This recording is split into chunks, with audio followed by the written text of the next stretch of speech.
los escritos de Pablo abunda el tema de la rebelión y la redención. Por un lado, Pablo habla acerca de cómo la rebelión o el pecado entró al mundo, cómo afectó a toda la raza humana. Pero por el otro lado, habla acerca de cómo el ser humano está en una batalla, librando una batalla en contra de la rebelión, con la ayuda de Dios, con la ayuda de Cristo, precisamente para combatir los efectos del diablo sobre la vida del ser humano. Y nos habla también acerca de la iglesia, del rol que tiene la iglesia en combatir la rebelión y traer redención al mundo. Eso es lo que vamos a estudiar en el tema de hoy. Esperamos que sea una gran bendición para todos nosotros. Hola, estimado colega Johnny, ¿cómo estás hoy? Un placer verte, Rafael, y muy interesado en el tema que tenemos delante a considerar. Correcto, es un tema importante, es el meollo de los escritos de Pablo. Y hemos de pedir sabiduría porque dijo Pedro que era difícil entender a Pablo. Y lo dijo con entendimiento propio, sí. Lo dijo con el corazón en la boca. Sí. Oremos pues. Oremos. Amante de Dios, ayúdanos a entender la Escritura y humildemente aceptar tu mensaje que transforme nuestros corazones para pensar y leer como tú. En el nombre de Jesús lo agradecemos y lo pedimos. Amén. Amén. Amén. El tema de la rebelión y la redención lo toca Pablo de muchas maneras. Y una de esas maneras es comparando el efecto que tuvo el pecado de Adán sobre la raza humana y por supuesto el efecto que tuvo la victoria de Cristo en la raza humana. Vamos a comenzar nuestro estudio de hoy leyendo en Romanos capítulo 5 y el versículo 12. Por tanto, como el pecado entró en el mundo por un hombre, y por el pecado la muerte, así la muerte pasó a todos los hombres, por cuanto todos pecaron. Muy bien, entonces aquí encontramos el tema donde se contrasta la obra que hizo Adán con la obra que hizo Cristo. Aquí se nos habla, Johnny, acerca del pecado de Adán, que trajo como consecuencia la muerte, el pecado para toda la raza humana.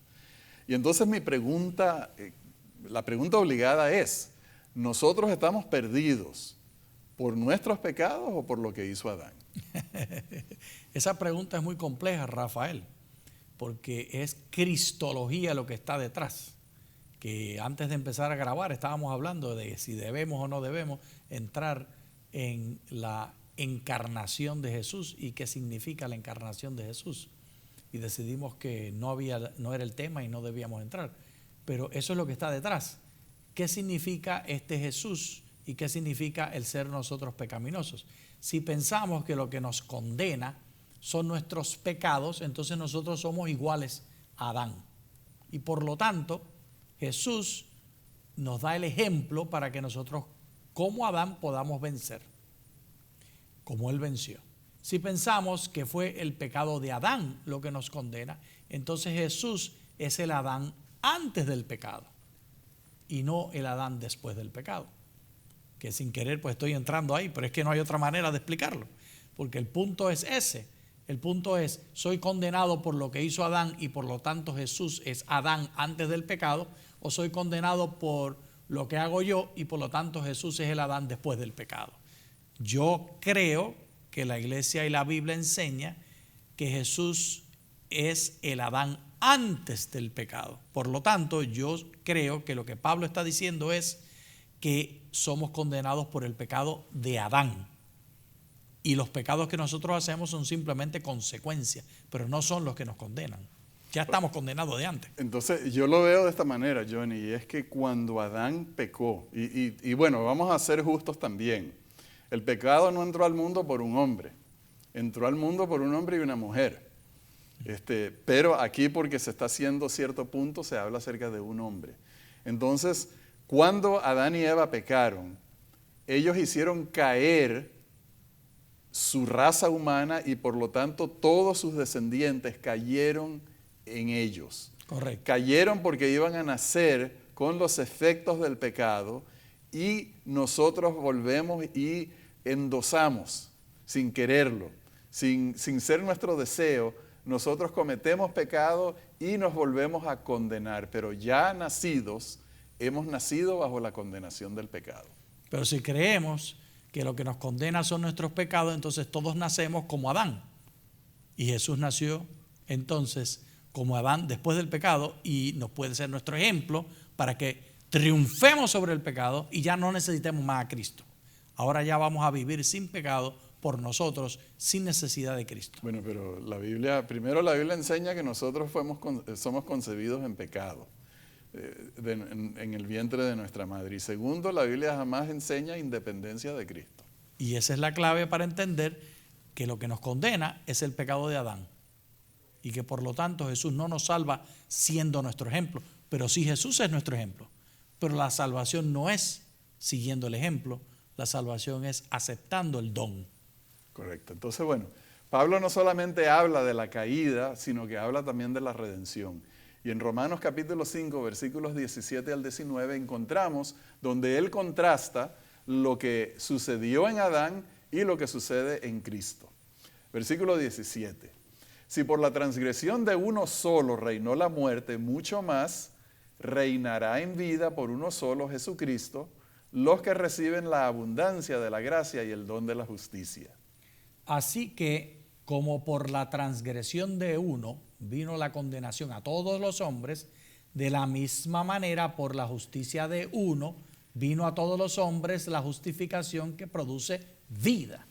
Así que, así como por la desobediencia de un hombre muchos fueron constituidos pecadores, así también por la obediencia de uno muchos serán constituidos justos.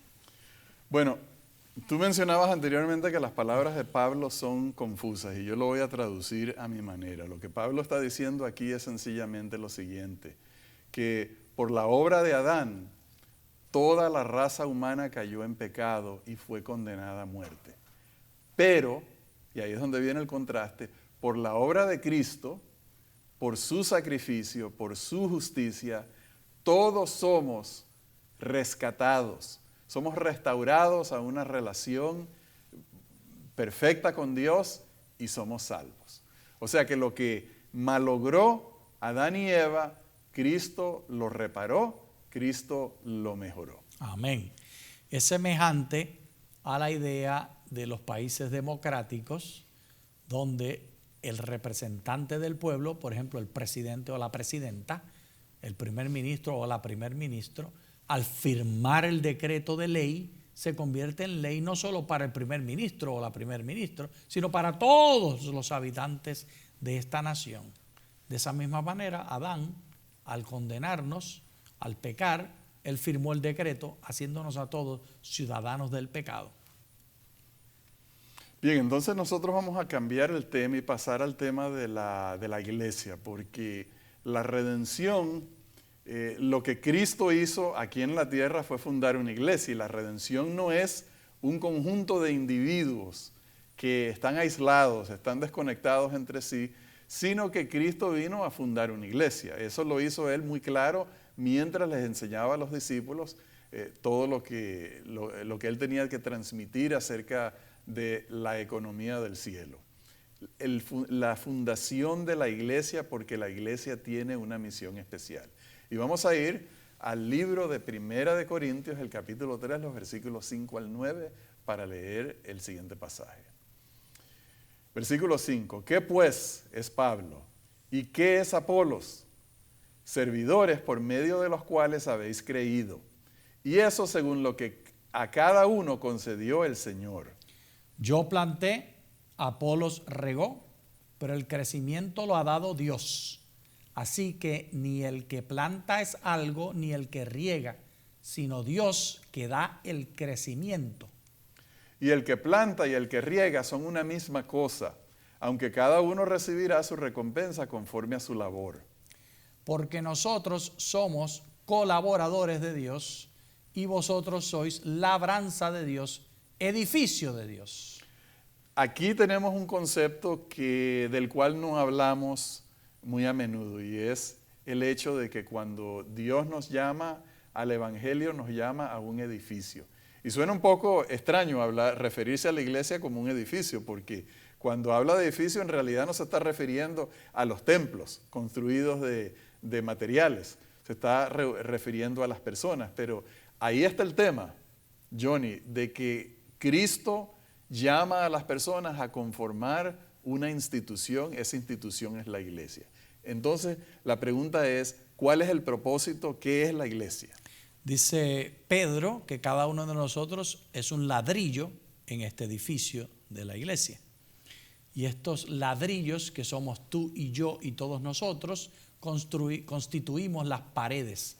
Y la esquina, la piedra fundacional, la que aguanta el edificio en la estructura romana, porque no había vigas como las que tenemos hoy, eran piedras y había una piedra angular que aguantaba las otras piedras en los arcos que se hacían. Y esa piedra angular que aguanta todo el edificio, que si se quita se desmorona todo, es Jesús. Eso es la iglesia. Y esto quiere decir la interdependencia que tenemos en la obra del Evangelio. La existencia de la iglesia solamente puede ocurrir en el conjunto que es unido y mantenido el edificio en Cristo Jesús. Ese es el mensaje clave. No es Rafael la iglesia, no es Johnny, no es ni el pastor ni el presidente, ni presidentes de asociaciones generales, ni de ninguna asamblea principal, ni superintendente de asamblea. Es Cristo, gloria sea a su nombre. Bueno, Johnny, nosotros, déjeme completar ese pensamiento o seguir preguntándote en torno a la naturaleza de la iglesia. Nosotros sabemos por otros pasajes que la cabeza de la iglesia es Cristo. Pero entonces, ¿para qué constituyó? Sabemos que Jesús quería constituir una iglesia. ¿Con qué propósito?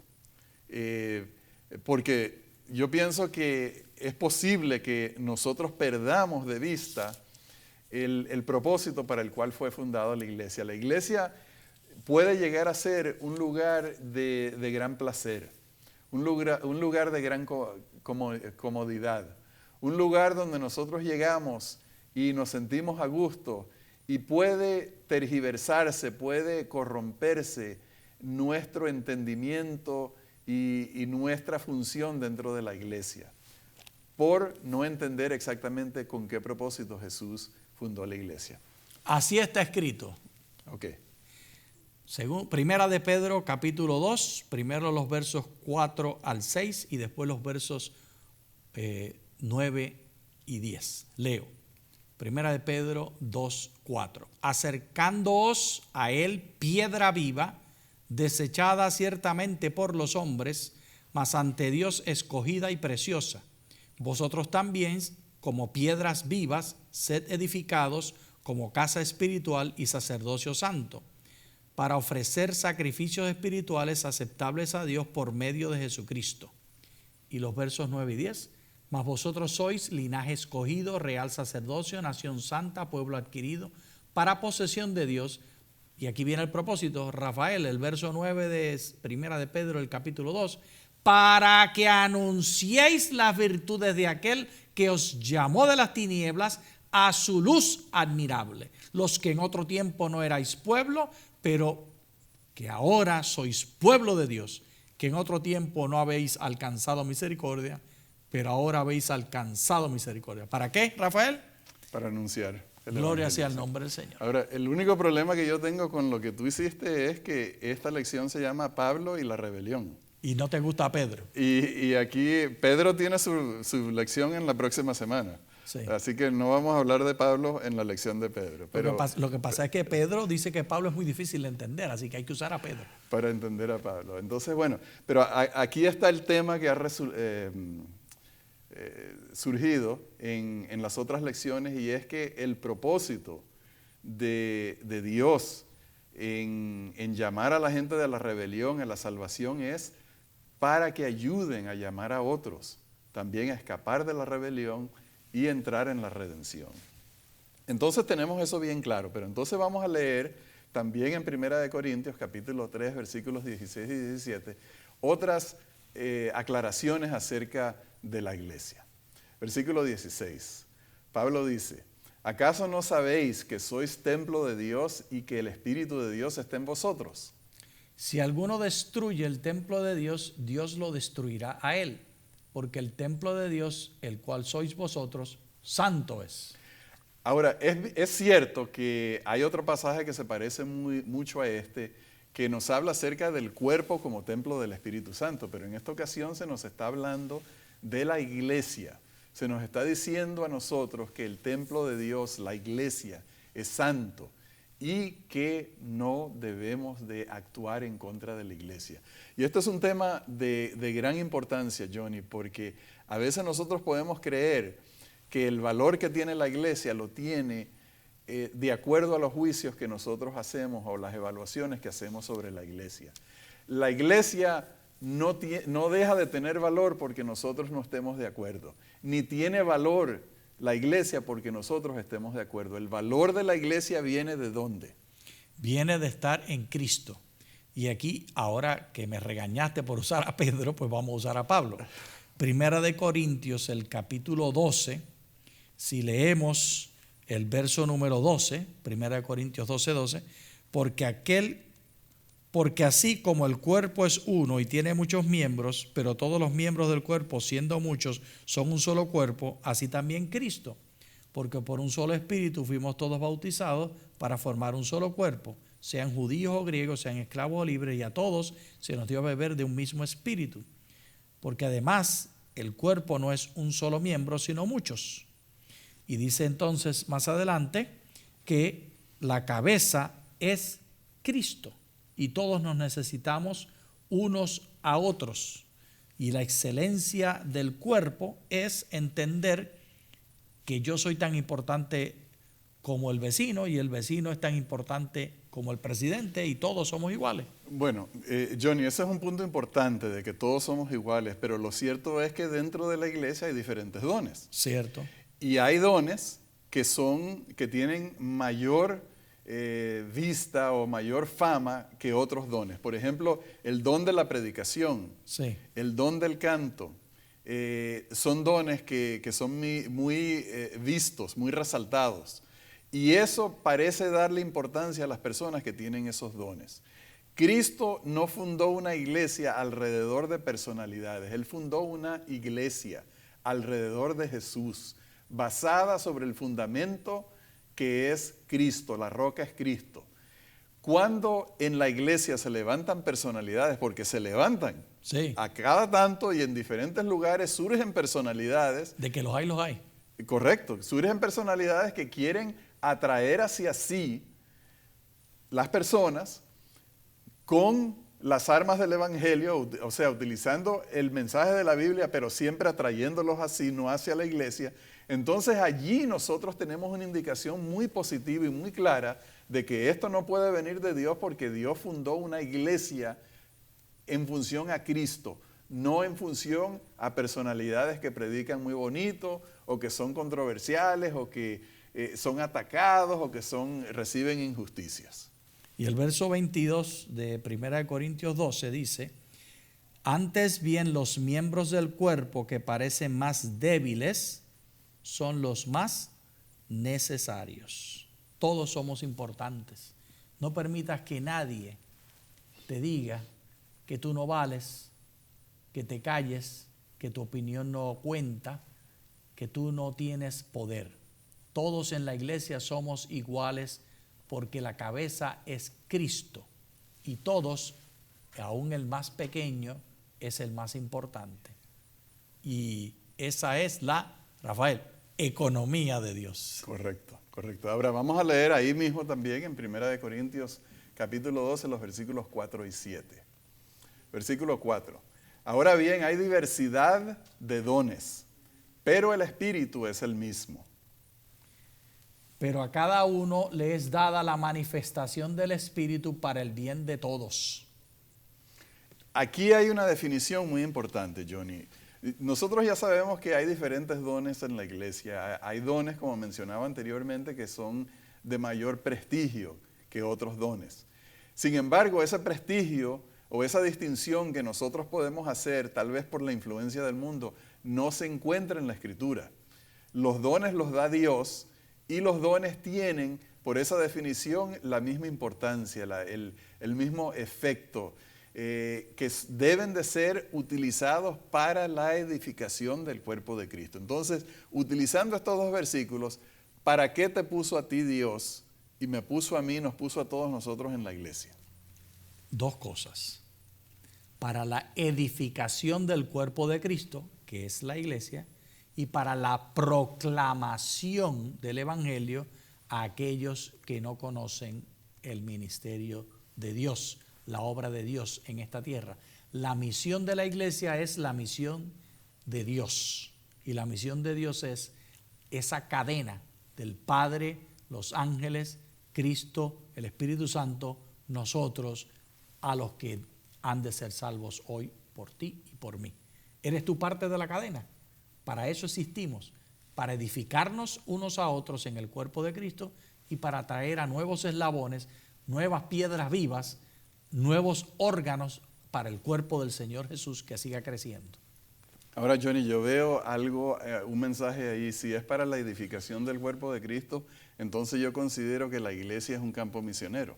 Correcto. O sea, el hecho de que las personas estén en la iglesia no quiere decir que están bien 100%.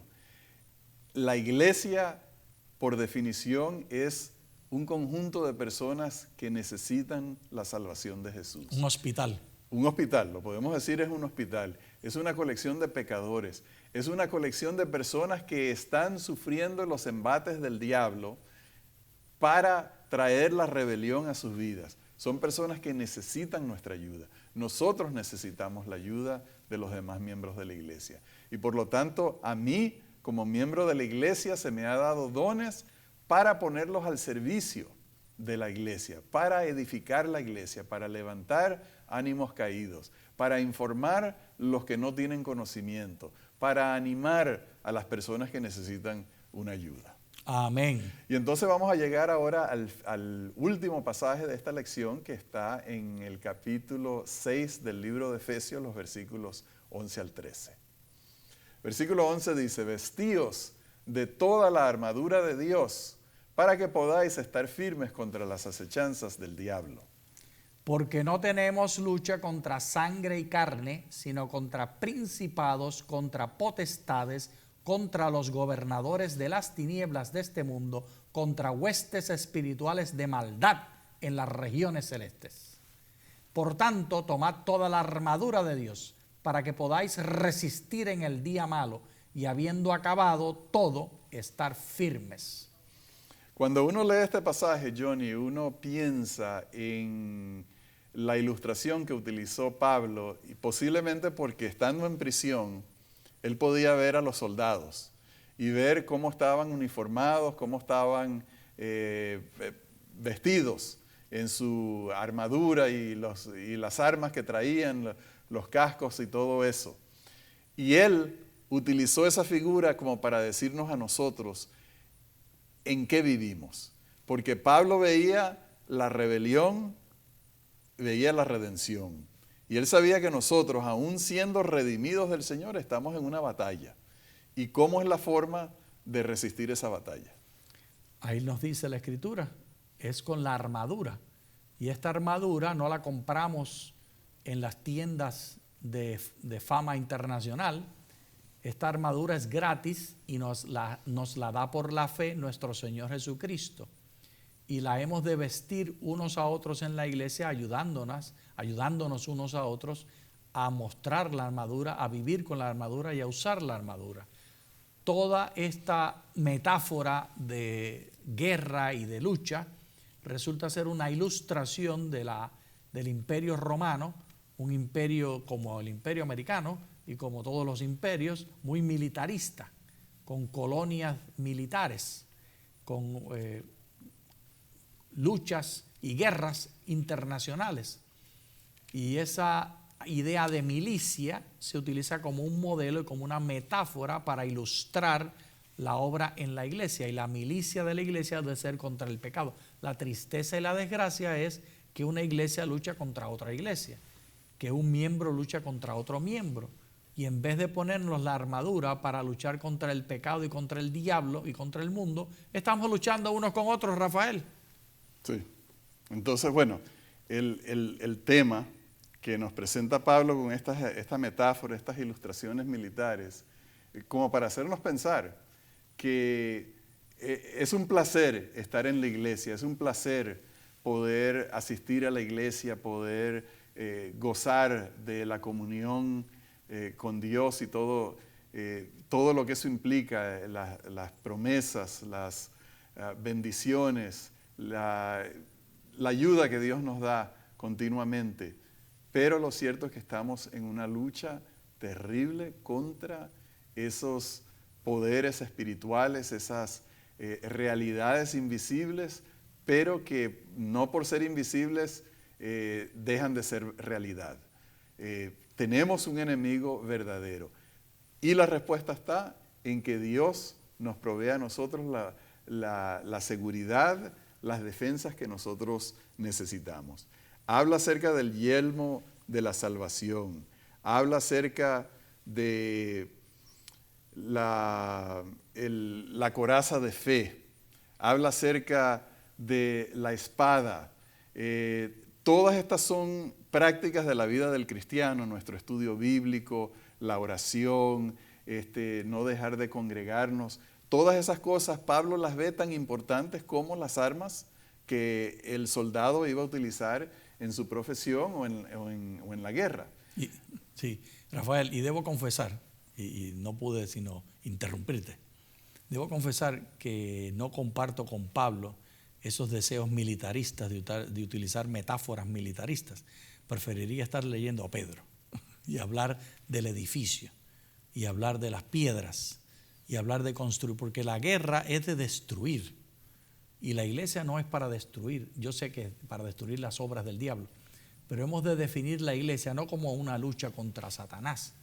Debemos definir la iglesia como una conquista que Dios hace de los corazones de los seres humanos, como una construcción de relaciones con aquellos que están separados.